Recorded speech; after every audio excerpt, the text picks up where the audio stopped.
नमस्कार दोस्तों, आप देख रहे हैं महानगर समाचार। मैं हूं अशोक निगम। आइए देखते हैं आज की ताजा खबर। अयोध्या, मथुरा, काशी ही तो मांग रहे। सीएम योगी ने महाभारत के हवाले से सदन में कही बड़ी बात। सियासी मायने समझिए। उत्तर प्रदेश के मुख्यमंत्री योगी आदित्यनाथ ने राज्यपाल के अभिभाषण पर चर्चा के दौरान विधानसभा में विपक्ष पर जमकर निशाना साधा। उन्होंने कहा कि पांडवों ने कौरवों से सिर्फ 5 गांवों की मांग की थी, पर वो नहीं दिया गया। देश समाज तो सिर्फ 3 स्थानों अयोध्या, मथुरा और काशी की मांग कर रहा था। उसके लिए उसे गिड़गिड़ाना पड़ा। मुख्यमंत्री योगी ने अयोध्या में श्री राम लला की प्राण प्रतिष्ठा को अद्भुत, अलौकिक और अविस्मरणीय क्षण बताया, तो राम मंदिर के विरोध के लिए विपक्षी दल समाजवादी पार्टी और नेता प्रतिपक्ष अखिलेश यादव पर जमकर प्रहार किया। उन्होंने कहा कि 22 जनवरी को पूरी दुनिया के लिए अद्भुत क्षण था। भारत के गौरव की प्राण प्रतिष्ठा का कार्य संपन्न हुआ। प्रसन्नता है कि हमने वचन निभाया और मंदिर वहीं बनाया। जो कहा सो किया, जो संकल्प लिया उसकी सिद्धि भी हुई। सीएम योगी ने अयोध्या के साथ साथ काशी और मथुरा विवाद को लेकर भी महत्वपूर्ण टिप्पणी की। उन्होंने कहा कि जिस तरह भगवान श्री कृष्ण ने दुर्योधन से 5 गांव मांगे थे, उसी तरह यहाँ सिर्फ 3 स्थलों की बात की गई थी। उन्होंने कहा कि तीनों ईश्वर के अवतरण की धरती हैं, लेकिन एक जिद थी और उसमें राजनीतिक तड़के और वोट बैंक की प्रवृत्ति ने विवाद खड़ा कर दिया। सीएम योगी ने विपक्ष पर तंज कसते हुए कहा कि तब भी दुर्योधन ने कहा था कि सुई की नोक के बराबर जगह नहीं दूंगा, तो महाभारत युद्ध तो होना ही होना था। यहाँ भी वोट बैंक के लिए हमारी संस्कृति और आस्था को रौंदने वाले आक्रांताओं का महिमा मंडन किया गया, जिसे अब देश स्वीकार नहीं करेगा। योगी ने अयोध्या और महाभारत के बीच समानता का जिक्र करते हुए कहा कि पिछली सरकारों ने अयोध्या नगरी को प्रतिबंधों और कर्फ्यू के दायरे में रखा। अयोध्या सुनियोजित तिरस्कार भी झेलती रही। लोक आस्था के साथ ऐसा खिलवाड़ कभी देखने को नहीं मिला। अयोध्या के साथ अन्याय हुआ। 5000 साल पुरानी बात को याद करें तो कृष्ण ने केवल 5 ग्राम मांगे थे। उन्होंने कहा था कि दे दो केवल 5 ग्राम, रखो अपनी धरती तमाम। दुर्योधन ने श्री कृष्ण को बंधक बनाने की कोशिश, उल्टे हरि को बांधने चला। जो था असाध्य उसे साधने चला। यही तो हुआ था अयोध्या, मथुरा और काशी के साथ। ये तीनों विशिष्ट स्थल हैं। पहली बार देखने को मिला कि लोक आस्था के लिए भी गिड़गिड़ाना पड़ा। अब जब लोगों ने अयोध्या का उत्सव देखा तो नंदी बाबा ने कहा कि हम क्यों इंतजार करें। उन्होंने रात्रि में बैरिकेड तोड़वा डाले। हमारे कृष्ण कन्हैया कहाँ मानने वाले हैं। विदेशी आक्रांताओं ने केवल धन दौलत ही नहीं लूटा, इस देश की आस्था को रौंदने का काम किया। आजादी के बाद विपक्षी दलों ने उन्हें केवल वोट बैंक के लिए महिमा मंडित करने का कुत्सित प्रयास किया। अब ये देश इसे स्वीकार नहीं करेगा। सीएम योगी ने कहा कि यूपी ने 22 जनवरी 2024 की घटना को देखा है। पूरा देश अभिभूत था। पूरी दुनिया में हर वो व्यक्ति जो सत्य और न्याय का पक्षधर है, वो गौरवान्वित था। हर सनातनी की आंखों में आंसू थे। वो अपनी कई पीढ़ियों को कृतज्ञता ज्ञापित कर रहा था। सौभाग्य है कि वहां प्रत्यक्ष रूप से मौजूद था। वहां अद्भुत और ऊर्जा से भरा हुआ वातावरण था। हर सदस्य के चेहरे पर संतोष था कि अयोध्या में जो हुआ है वो अच्छा हुआ है। सीएम योगी ने पूर्व की सरकारों को कटघरे में खड़ा करते हुए कहा कि ये काम पहले ही हो जाना चाहिए था। हम मानते हैं कि मंदिर का विवाद न्यायालय में था, लेकिन वहां की सड़कों को चौड़ा किया जा सकता था। घाटों का पुनरुद्धार हो सकता था। बिजली की व्यवस्था, स्वच्छता और स्वास्थ्य की व्यवस्था की जा सकती थी। एयरपोर्ट का कार्य किया जा सकता था। विकास के इन कार्यों को किस मंशा के साथ रोका गया था? काशी, मथुरा का विकास अवरुद्ध करने के पीछे कौन सी मंशा थी? विवाद एक स्थल विशेष का था, मगर वहां के लोगों को, वहां आने वालों को मूलभूत सुविधाओं से वंचित क्यों किया गया? गए थे कौरवों के पास, उन्होंने भी कहा था बस दे दो केवल 5 ग्राम, रखो अपनी धरती तमाम। लेकिन दुर्योधन वह भी दे न सका। यही तो हुआ था अयोध्या के साथ, और यही हुआ काशी के साथ, और यही हुआ था मथुरा के साथ भी। लेकिन यहां तो इस समाज सैकड़ों वर्षों से यहां की आस्था केवल 3 के लिए बात कर रही है। अयोध्या के साथ अन्याय हुआ, और महोदय जब मैं अन्याय की बात करता हूं तो हमें 5000 वर्ष पुरानी बात भी याद आने लगती है। उस समय पांडवों के साथ भी अन्याय हुआ था, और उस समय कृष्ण गए थे कौरवों के पास, उन्होंने भी कहा था उन्होंने कहा था बस दे दो केवल 5 ग्राम, रखो अपनी धरती तमाम।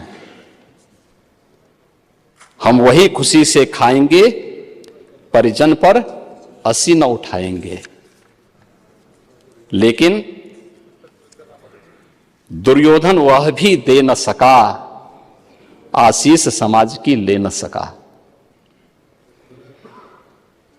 यहां तक कि उसने भी भगवान श्री कृष्ण को बंधक बनाने का कुत्सित प्रयास किया। उल्टे हरि को बांधने चला, जो था साध्य साधने चला। यही तो हुआ था। यही तो हुआ था अयोध्या के साथ, और यही हुआ काशी के साथ, और यही हुआ था मथुरा के साथ भी। हमने यही तो कहा, उस समय 5 गांव मांगे थे। भाई भगवान कृष्ण ने तो पहले कहा, जब वो समझौता कराने के लिए गए थे, महाभारत का युद्ध टालने के लिए गए थे, कि भी देना हो तो आधा दो, लेकिन इसमें भी यदि बाधा है तो दे दो केवल 5 ग्राम। लेकिन वो 5 गांव, लेकिन यहां तो इस समाज सैकड़ों वर्षों से यहां की आस्था केवल 3 के लिए बात कर रही है। 3 के लिए।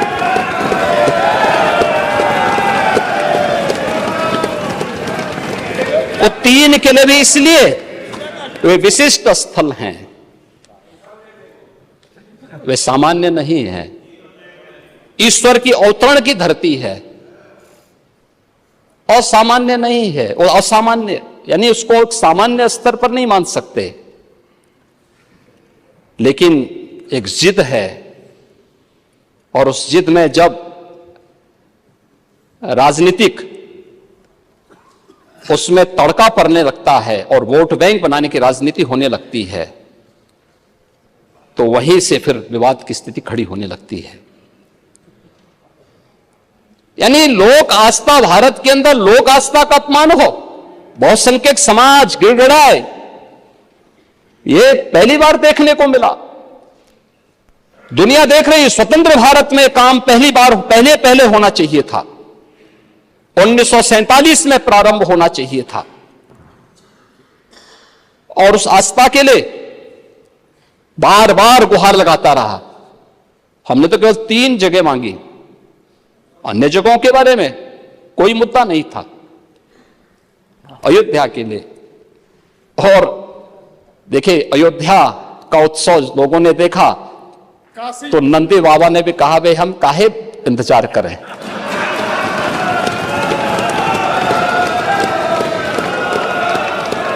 उन्होंने भी इंतजार किए बगैर रात्रि में बैरिकेड तोड़वा डाले, और हमारे कृष्ण कन्हैया कहां मानने वाले हैं।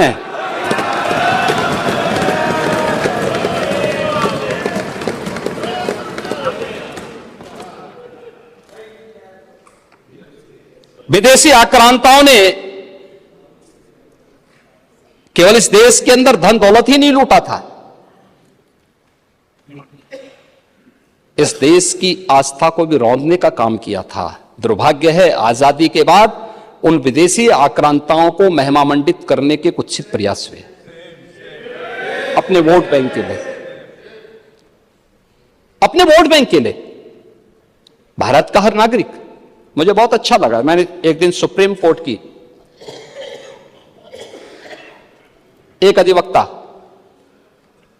संभवतः मैं उसका नाम जान नहीं पा रहा हूं, लेकिन कुछ संभवतः कोई सुबई खान है, उन्होंने उनका एक वक्तव्य मैं सुन रहा था, और बहुत अच्छा वक्तव्य बना। उन्होंने कहा, देखिए हम सब सनातन धर्मावलंबी हैं, हाँ मेरा मजहब इस्लाम हो सकता है, वो मेरी उपासना विधि है, मेरा मजहब है, लेकिन जन्म से हम सनातनी भारतीय हैं।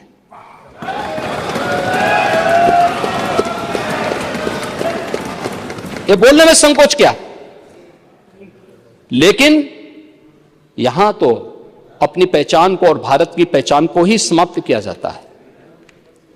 हम महिमा मंडप कर रहे हैं उन्हीं आक्रांताओं का जो भारत की लोक आस्था पर प्रहार करते थे, जन विश्वास को रौंदने का काम करते थे। भारत के महापुरुषों,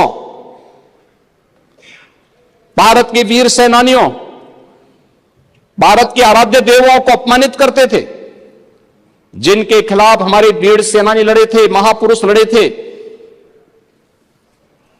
आज उन महापुरुषों को सम्मानित करने की बजाय हम उन आक्रांताओं को महिमामंडन करें, यह देश अब स्वीकार करने को तैयार नहीं है, कतई स्वीकार नहीं होगा।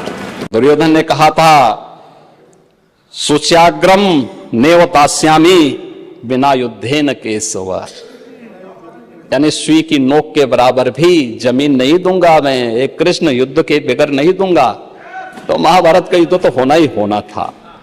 क्या हुआ? पूरा कौरव पक्ष से ही स्वाहा हो गया, समाप्त।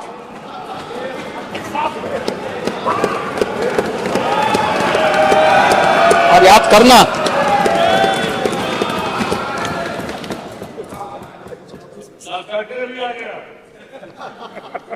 लाक्षागृह का तो अपना इतिहास है, लाक्षागृह का तो इतिहास है। पांडवों को संरक्षण देने वाला लाक्षागृह है। वहां के सारे प्रमाण इस बात को प्रदर्शित करते हैं और न्यायालय के इस फैसले का सम्मान होना चाहिए।